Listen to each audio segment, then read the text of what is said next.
রহমাতুল্লাহ। 21 নাম্বার হাদিস শরীফ, লা ইয়াদখুলুল জান্নাতা কাতি অর্থ আত্মীয়তা ছিন্নকারী বেহেশতে প্রবেশ করিবে না।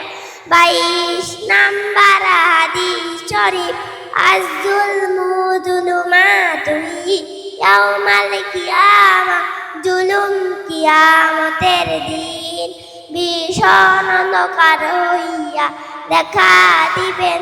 23 নাম্বার হাদিস শরীফ, আল গিনান নাফসি অর্থ প্রকৃত ধনী হইল আত্মার ধনী।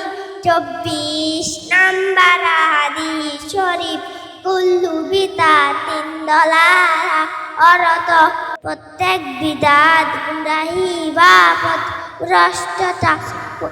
আসসালামু আলাইকুম।